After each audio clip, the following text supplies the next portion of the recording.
Que signifie pour vous le voyage? Alors, le voyage, c'est simple et très compliqué, c'est être ici, être là, c'est le va-et-vient, mais pas seulement de son corps dans l'espace géographique, dans le monde, c'est aussi dans son esprit, dans sa tête, c'est aussi un voyage mental, c'est un voyage de sentiments, c'est un voyage qu'on peut faire sur son oreiller, c'est un voyage du rêve aussi, le rêve fait partie du voyage, le rêve, activité du conscient, de l'inconscient. Donc le voyage c'est quelque chose qui relève de l'aventure et je pense, selon mon expérience, c'est quelque chose qui donne le sentiment, parfois violemment, de la fragilité de la vie. Moi j'ai plusieurs fois, souvent le sentiment, en étant ailleurs, alors là vraiment ailleurs, hors de Suisse, dans d'autres continents, dans d'autres villes, dans d'autres cultures, j'ai le sentiment que je suis plus proche de la mort, plus proche du sentiment de la mort, sans que ce sentiment ne m'effraie particulièrement, mais j'ai le sentiment que cette expérience de la vie, qui reste une expérience de la fragilité, de la vulnérabilité, que cette expérience, elle est activée, elle est mise en perspective d'une façon beaucoup plus immédiate, violente, quand on est à l'autre bout du monde, comme on dit. Considérez-vous important de voyager aujourd'hui? Aujourd'hui comme hier, l'histoire du voyage, elle est passionnante. La bourgeoisie du XVIIIe siècle commence à voyager, à conquérir par sa curiosité, sa culture, le monde, mais c'est chaque fois aussi un voyage qui consiste à établir des colonies, à mettre en place ces systèmes de valeurs. Donc le voyage est lié à une histoire de l'humanité, des humanités, et en l'occurrence, puisqu'on est ici dans un pays néolibéral, le voyage fait partie d'un besoin d'évasion. On peut questionner la notion d'évasion, mais c'est aussi un besoin de conquête de marché, hein, il faut être tout à fait clair. Donc voyager aujourd'hui, oui, et apprendre à voyager, je dirais. Il y a quand même un cauchemar qu'on vit tous les jours, et là je vais être un peu provocateur, dans les aéroports aujourd'hui, à toute heure du jour et de la nuit à peu près, les aéroports sont bourrés, parce que d'une part les aéroports sont devenus des centres commerciaux, ça c'est autre chose, mais l'aéroport n'est plus, en lieu de passage vers un avion, c'est d'abord un passage à travers des centres commerciaux, des centres d'achat de produits plus ou moins de luxe, mais les aéroports sont bourrés parce que tout le monde peut voyager. Le troisième âge, les tout jeunes, les vols à prix réduit permettent maintenant de voyager à peu près dans le monde entier, partout. Et cette masse de voyageurs est souvent une masse touristique. Et donc le tourisme, ça veut dire globalement, disons, c'est une notion qu'on peut vraiment discuter et critiquer, mais le tourisme de masse, c'est, je dirais d'un mot, c'est un tourisme, ce sont des gens, des mouvements de corps sur la surface du monde, sur la surface des pays, des villes où ils vont. Ils restent sûrs. Alors que voyager, à mon avis, c'est prendre le risque d'être dans un pays. Mais alors, il ne faut pas être naïf, on n'est pas dans un pays en débarquant d'un jour à l'autre, mais quand même d'être dans une forme de disponibilité, de curiosité, d'attention aux autres, qui nous permettent un tout petit peu, même modestement, d'être dans, d'être parmi, d'être sous, d'être sûr, d'être, voyez, d'être dans un mouvement qui nous permette de nous confronter, de côtoyer. Voyager, c'est côtoyer plutôt que d'être sûr. Et d'ailleurs, aujourd'hui, on le sait, il y a les industries touristiques organisent des voyages où les gens arrivent en avion, même pas à La Havane, mais dans une des villes au bord de la mer, la côte cubaine. Ils vont directement de l'aéroport organisé pour les charters dans un hôtel où toute la consommation est gratuite, fait partie du prix global réglé. Et ils repartent 2 semaines après, avion, hôtel, aéroport, ils repartent en Amérique du Nord ou que sais-je, en Allemagne, etc. Donc ça, on est vraiment dans un voyage qui n'est plus un voyage, sinon que ce voyage consiste à reproduire pour les gens, avec un peu d'exotisme, ce qu'ils connaissent déjà dans leur propre pays. Donc tout ça, on n'a pas le temps d'en parler, mais voyager vraiment, c'est chercher à ne pas être à la surface des choses du monde. D'ailleurs, on dit aujourd'hui, c'est un usage courant, on dit faire un film sur le Cambodge, sur tel ou tel continent. Être sûr, c'est le comble de cette méconnaissance grossière qui est celle de beaucoup de ces masses touristiques qui sont prises dans une dynamique qui n'est pas vraiment dans l'idée d'une expérience profonde, intellectuelle, affective qu'on devrait faire en voyageant. Voyager, c'est vraiment se mettre, à mon avis, je l'ai dit, en danger. Quelle expérience de voyage vous a-t-elle changé? Il y en a 100, il n'y en a aucune. Je n'aime pas cette question parce que est-ce qu'il y aurait vraiment un moment comme ça, une évidence qui s'imposerait? Non, sinon l'expérience que je fais et refais régulièrement, voyageant souvent beaucoup, c'est quand même l'extraordinaire spectacle de la complexité de l'autre. Je pense que voyager, là je me place d'un point de vue un peu anthropologique, voyager c'est vraiment aller à la rencontre de l'autre, mais rencontrer l'autre c'est vraiment le reconnaître dans son irréductible différence. L'autre ne sera jamais moi. On vit quand même dans un immense mensonge collectif qui est le Global Village. On vivrait dans un village global. Qui dit village global dit on est tous villageois du même lieu.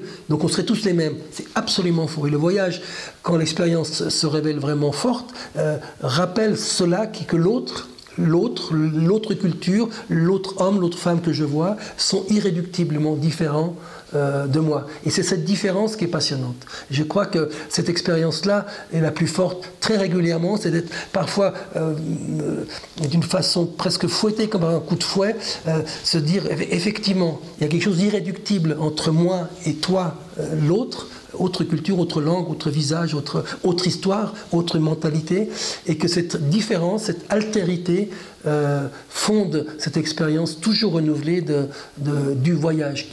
Je pense que cette expérience de l'autre comme différent va exactement à l'encontre du tourisme de masse qui consiste à dire on va dans un hôtel où les conditions de vie sont aussi confortables, sinon plus confortables que celles qu'on connaît dans sa ville, dans son village en Europe.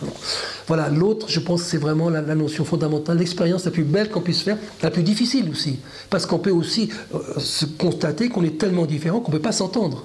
On ne peut pas s'entendre. Il y a des moments, c'est pas possible. Il ne faut pas rêver, il ne faut pas être naïf. Il y a un film de Peter Liechti, cinéaste alémanique décédé récemment, qu'il a tourné en Namibie, sauf erreur, Namibie, et il a le projet de filmer la rencontre de musiciens suisses et de musiciens namibiens en Namibie. Il veut filmer une rencontre qu'il souhaite la plus fertile possible entre des traditions musicales différentes, européennes, helvétiques et africaines namibiennes. Le film raconte quoi? L'échec de ce projet. Ça ne marche pas, ils ne s'entendent pas. Ils peuvent avoir du plaisir à essayer de jouer ensemble. Je passe les détails d'un film passionnant, mais c'est un film rare parce que c'est un film qui raconte l'échec du film même. Le projet du film, c'était de raconter une rencontre formidable, enivrante, que sais-je, et le film ne peut que cadrer l'échec de cela. Vous voyez, donc l'échec peut être passionnant aussi, les raisons pour lesquelles on ne pourra pas s'entendre complètement parce que nous sommes différents les uns des autres. Et si vous pouviez partir seul, partiriez-vous? Et si oui, où iriez-vous et pourquoi? Alors seul, oui. Je connais j'avoue rarement voyager seul, ou alors pour des raisons professionnelles, donc tout de suite pris en charge là où je vais, et donc je ne suis pas seul. Mais faire la route seul, j'ai pas l'expérience. J'aimerais encore la faire avant qu'il ne soit trop tard, parce que j'imagine qu'à ce moment-là, être seul dans le voyage, c'est comme, je ferai un rapport avec comme être seul quand on écrit. Alors, il se trouve que j'écris un peu et il y a une expérience de solitude. Je dis ça très modestement, hein, je ne suis pas écrivain, mais j'aime bien cette idée d'écrire. Et être seul écrivant, on fait l'expérience de la solitude, et je pense que écrire c'est un voyage, voyager, être dans son corps, son esprit ailleurs, dans un autre pays, une autre culture, dans l'altérité, c'est aussi faire l'expérience d'une solitude qui peut être extrêmement, j'imagine, pénible, douloureuse, difficile, qui vous met en cause, qui vous met en difficulté, qui vous conteste, qui vous met en question. Donc je pense que cette expérience-là, elle peut être extrêmement salutaire, et en même temps, c'est une expérience de révélation à soi-même. Trouver ses propres ressources mentales, spirituelles, psychologiques, physiques aussi, pour faire la route. Et je pense que le voyage, dans le fond, met en en perspective, mais en abîme, peut-être la question de la vie qu'on mène. Donc, dans le fond, dans nos vies, on est socialement extrêmement en réseau, on rencontre beaucoup de gens, on connaît beaucoup de gens, on salue des gens dont on ne sait même plus comment ils s'appellent et où on les a rencontrés. Donc on est dans des réseaux passionnants et parfois épuisants. Et en même temps, je pense qu'il y a quand même, à certains moments dans la vie, et peut-être plus en avançant en âge, l'expérience d'une solitude dans la vie, quelle qu'elle soit. Hein. Et cette expérience de la solitude, je pense qu'elle est mise, elle est rehaussée, elle est mise en perspective, elle est enrichie par le voyage seul. La vie est un voyage solitaire et le voyage qu'on le fait ici ou à l'autre bout du monde rappelle peut-être cette expérience fondamentale d'une solitude qui peut être, que je l'ai dit, à la fois déstabilisatrice et en même temps constitutive de qui nous sommes. Un livre ou un morceau de musique pour un beau voyage. Non, enfin oui et non. Moi je pense que la plus belle musique c'est celle que je découvrirais en voyageant, et le plus beau livre c'est le livre que je lirais, les poèmes, particulièrement les poèmes. Je suis très attaché à la poésie dans les pays que je visite, la poésie, la littérature que je découvrirais justement en étant sur place. Voyager c'est quand même de se mettre en disponibilité pour faire acte de curiosité, de découverte. Et donc la musique, le livre, c'est ce que je découvrirais en voyageant. Venir avec mes bouquins qui ont aussi permis de préparer le voyage, c'est encore arriver à trop de ce que je suis moi, et peut-être et dès ce moment-là, je pourrais être pris en défaut d'être disponible justement pour découvrir des poèmes, des textes, des graffitis, des fanzines, des musiques. Là, je reviens de Phnom Penh, du Cambodge. On m'a donné un disque, un CD de musique traditionnelle qui ont été sauvés, comme l'a fait Nicolas Bouvier, je vais en parler, quand il a fait son grand voyage, il a fait des captations musicales magnifiques. Donc c'est une musique traditionnelle cambodgienne qui aujourd'hui circule. C'est une découverte. Au départ c'est étonnant, c'est pas extrêmement swingant, et puis petit à petit on entre dans des mélopées, dans des accents, dans des tonalités musicales qui font que, ben voilà, si je suis là-bas, c'est cette musique-là que je vais entendre. Le lieu ou le site à voir une fois dans sa vie. Alors bien sûr qu'on a toujours, j'ai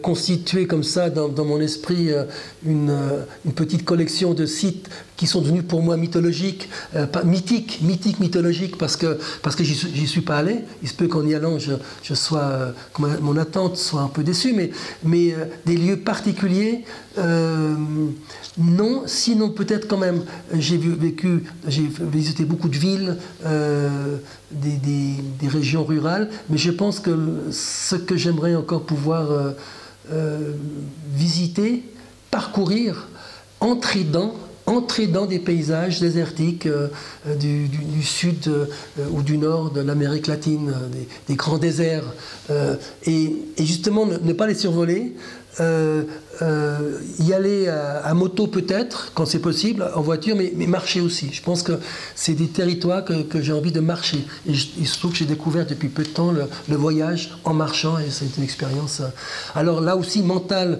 et physique extraordinaire. Je pense que le voyage implique un effort physique, implique une fatigue, implique des épuisements. Et l'idée du voyage pour se reposer, ça m'insupporte, cette idée m'insupporte. On ne va pas pour se reposer. Est-ce qu'on a le temps de se reposer dans sa vie? Bien sûr qu'il faut dormir, mais on va pour s'exposer à d'autres fatigues, à d'autres épuisements, à d'autres impatiences, à d'autres, comment dirais-je, curiosités.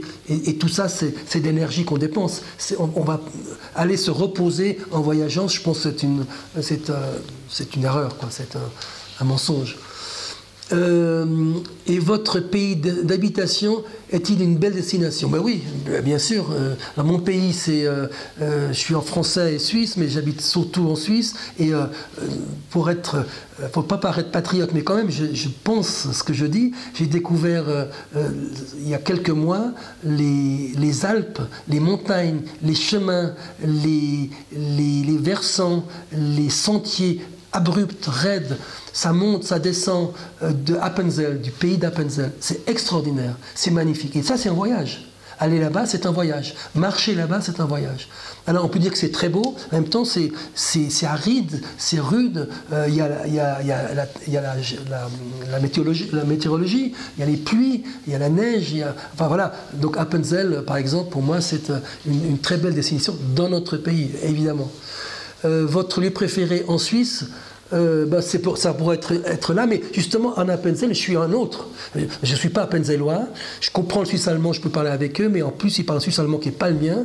Donc ils sont différents de moi, fondamentalement. Et cette différence, elle m'enchante. Dans mon propre pays, dans un propre rayon d'action de quelques heures de déplacement, ils sont totalement autres. Et on peut se parler, on peut manger ensemble, on peut se promener ensemble. Il se trouve qu'en Appenzell, je connais la libraire du Bücherladen d'Appenzell, de la capitale d'Appenzell-Rhodes intérieur, et cette libraire est devenue une amie. C'est une femme de là-bas, une femme magnifique, ouverte sur le monde à travers la littérature. En même temps, elle a fait de cette librairie, qui a été sacrée meilleure librairie de Suisse il y a quelques années, elle a fait de ce lieu un lieu de rencontre. Et figurez-vous qu'il y a eu, et ça c'est une idée peut-être appenzelloise, de l'autre qui enrichit moi qui suis ici à Genève en l'occurrence. Elle propose, alors on est dans un voyage, c'est encore du voyage je pense, j'espère être encore dans la cible, elle propose le soir à des gens qui s'inscrivent auprès d'elle, d'ouvrir sa librairie, de laisser entrer une dizaine de personnes maximum, souvent des petits groupes, des familles, des amis, des amants, des couples avec ou sans enfants, et elle les enferme en quelque sorte dans sa librairie. C'est-à-dire qu'elle leur dit, vous avez 3-4 heures, moi je ne suis pas là, vous êtes chez vous. Elle a préparé des boissons, des petites morses à déguster, et les gens sont chez eux, et ils peuvent découvrir, faire un voyage qui est le leur, à travers tous les livres à disposition sur les rayonnages. C'est quand même extraordinaire. Alors on est dans un double, triple voyage. Moi qui va là-bas, je voyage en Appenzell. Deuxième voyage, je rentre dans une librairie qui est un lieu que j'adore dans ma vie. Et en même temps, on me fout la paix et pendant 4 heures, 5 heures, je peux ouvrir tous les bouquins et finalement peut-être, à travers ces bouquins, envisager d'autres voyages intellectuels, poétiques, littéraires, sensoriels, affectifs. Donc, vous voyez, cet enchaînement de voyages. Et le voyage, pour terminer peut-être, c'est quelque chose qui... et là, j'aimerais citer, sans vouloir paraître pédant, citer, tout le monde le connaît, Nicolas Bouvier. Il parle des voyages qui font et qui défont. Alors, j'ai pris un de mes cahiers d'écriture et je vais citer, pour ne pas faire de bêtises, Nicolas Bouvier, on croit qu'on va faire un voyage, mais bientôt, c'est le voyage qui vous fait ou vous défait. Et je trouve ça au centre de ce que j'éprouve. Le voyage vous fait et vous défait. Et vous défait, c'est vous mettre dans une fragilité qui est, à mon avis, une expérience extraordinaire. J'aimerais ajouter une chose un peu plus longue, toujours dans l'usage du monde, magnifique titre, essayer le monde. Je pense que voyager, c'est essayer le monde, s'essayer au monde. Et s'essayer, c'est prendre des risques. Bouvier dit, comme une eau, le monde vous traverse et pour un temps vous prête ses couleurs. Puis se retire, le monde se retire, puis se retire et vous place devant ce vide qu'on porte en soi, devant cette espèce d'insuffisance centrale de l'âme qu'il faut bien apprendre à côtoyer et à combattre et qui, paradoxalement, est peut-être notre seul moteur pour survivre. Moi, je trouve ça, la fin, survivre, c'est moi, je vais le répéter, la fin plus juste. Qu'il faut bien apprendre à côtoyer, cette insuffisance centrale, à combattre et qui, paradoxalement, est peut-être notre moteur le plus sûr. Moi, je trouve que c'est très émouvant parce que, alors bien sûr, il y a la dimension de l'œuvre, de la sensibilité d'un auteur, Bouvier. On n'est pas tous peut-être dans l'expérience aussi intense que la sienne de l'insuffisance centrale qui nous habite, mais toujours est-il qu'il y a quelque chose de la couleur du monde qui vient nous habiter. Et puis, cette couleur nous ramène aussi à nos insuffisances, nos faiblesses, nos lâchetés, et que tout cela constitue en même temps, paradoxalement, ce moteur le plus sûr pour être. Et donc, le voyage brasse tout cela dans notre être le plus profond, et je pense que justement, même si on peut et on doit s'adresser à des agences de voyage qui pensent autrement le voyage, donc s'en remettre à des propositions dans un dialogue fertile, je pense que par ailleurs, Par ailleurs, le voyage, il doit être inventé par nous. Il faut inventer le voyage. Il faut l'inventer pas une fois, mais il faut l'inventer le plus souvent possible. Et si possible, même au quotidien.